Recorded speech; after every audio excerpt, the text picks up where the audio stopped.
Assalamualaikum warahmatullahi wabarakatuh. Balik lagi di channel Rika Serniwati yang masih membahas tentang persiapan soal pretest PPG tahun 2022 bidang pedagogik. Kali ini kita akan membahas bagian yang kelima.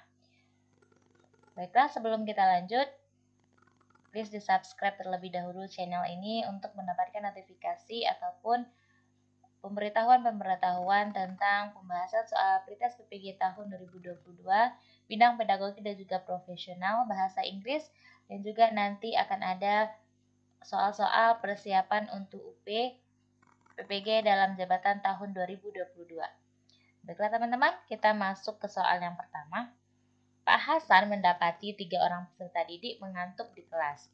Berdasarkan informasi dari orang tua dan juga teman-temannya, mereka sering bermain game terlalu lama dan merasa jenuh dengan pembelajaran di kelas.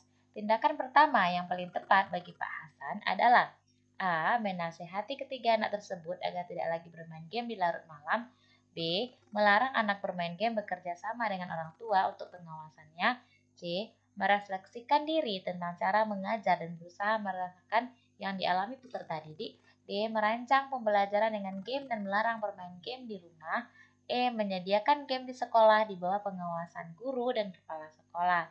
Nah, untuk kasus yang pertama kita bisa menjawab pertanyaannya, yaitu kita bisa merefleksikan diri tentang cara mengajar dan berusaha merasakan yang dialami oleh peserta didik, sehingga nantinya kita lebih kreatif lagi untuk membuat media-media pembelajaran ataupun bagaimana cara pembelajaran yang menarik bagi siswa, sehingga para siswa tidak mengantuk dan tidak merasa jenuh selama proses pembelajaran. Jadi jawaban yang nomor 1 adalah C. Soal yang nomor 2. Hari itu jam pertama hari sedang hujan. Bu Weni Hapsari memanfaatkan teknologi informasi di dalam proses pembelajaran di kelas 4. Capaian pembelajarannya agar peserta didik memiliki kesadaran arti penting kerjasama di dalam kehidupan. Di dalam kelas tersedia LCD dan laptop. Kegiatan pembelajaran yang paling sesuai adalah A. Peserta didik menyaksikan video berisi kegiatan gotong royong, kemudian membuat kesimpulan. B. Peserta didik mendiskusikan secara kelompok tayangan video dan diminta membuat kesimpulan. C. Peserta didik diminta membuat video sederhana secara berkelompok dan mempresentasikan. D. Peserta didik diminta mengamati kegiatan gotong royong di luar kelas dan terlibat membantu.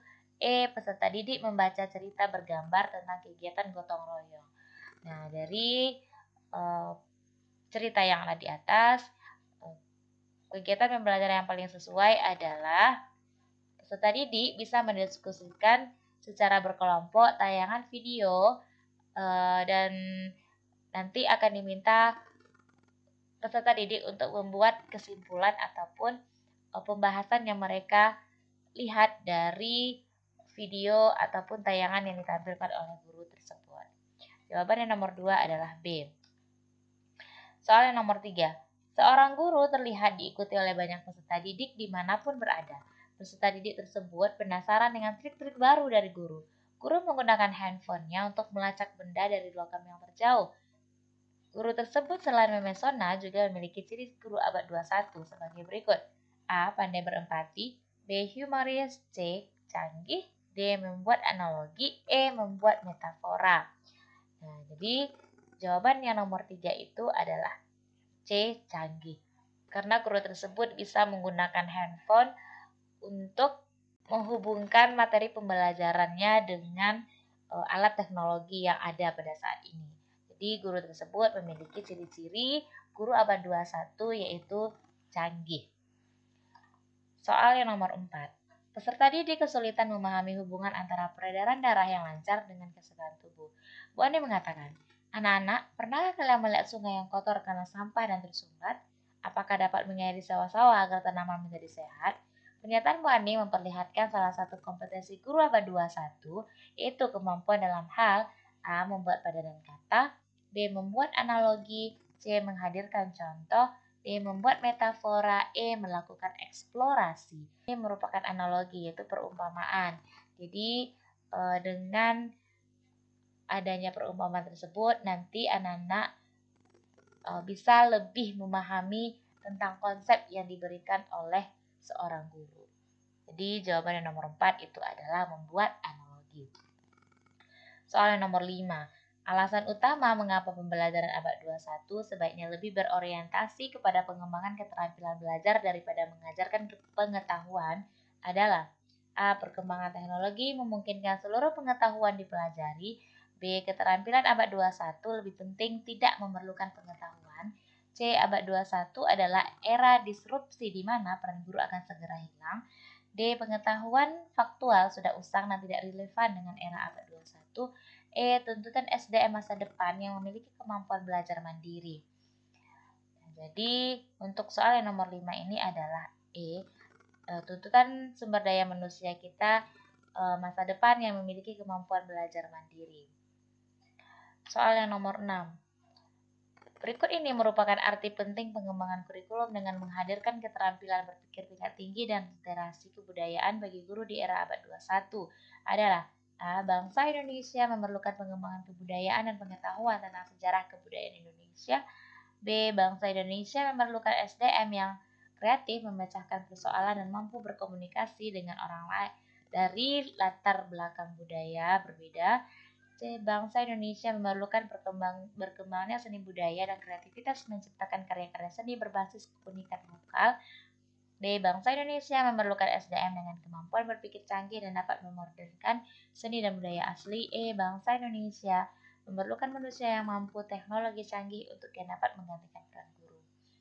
Jadi untuk soal yang nomor 6, jawabannya adalah B, di mana bangsa Indonesia memerlukan sumber daya manusia yang kreatif, yang bisa memecahkan persoalan dan mampu berkomunikasi dengan orang lain dari latar belakang budaya yang berbeda.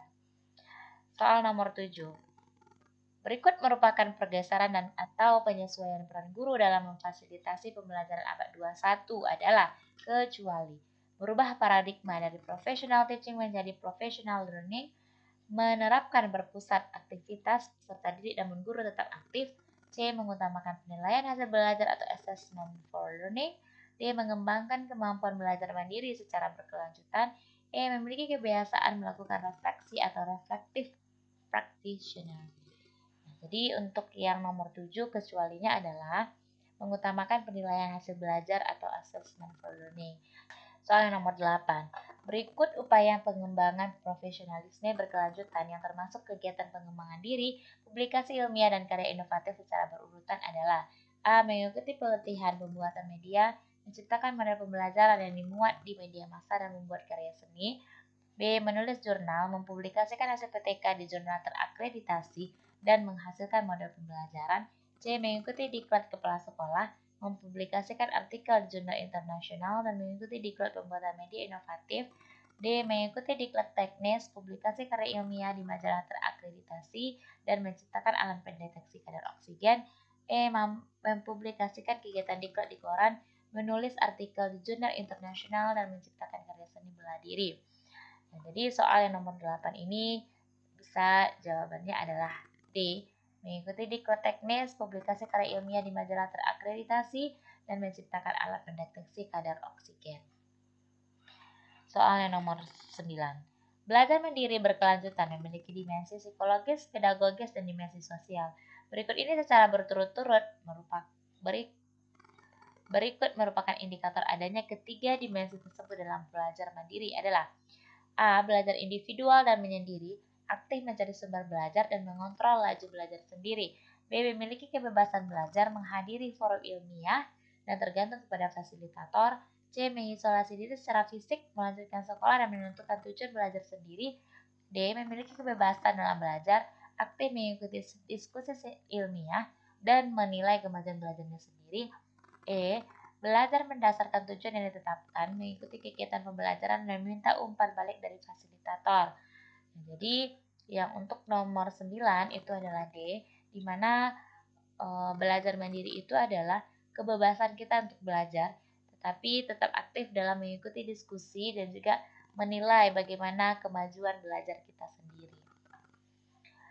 Soal yang terakhir, berikut ini termasuk kategori keterampilan khusus yang memerlukan pengambilan keputusan yang diperlukan dalam belajar mandiri adalah A. Kemampuan merumuskan tujuan pembelajaran. B. Keterampilan menetapkan tujuan pembelajaran. C. Keterampilan memproses dan mengolah informasi. D. Keterampilan menerjemahkan dan memahami bahan tertulis. Kemampuan menerjemahkan informasi visual. Nomor 10 jawabannya adalah B. Keterampilan menetapkan tujuan belajar. Baiklah teman-teman, sekian dulu pembahasan kita untuk soal pembahasan PPG bidang pedagogik bagian yang keempat. Nantikan pembahasan-pembahasan kami yang lainnya di video-video selanjutnya. Terima kasih atas perhatiannya. Assalamualaikum warahmatullahi wabarakatuh.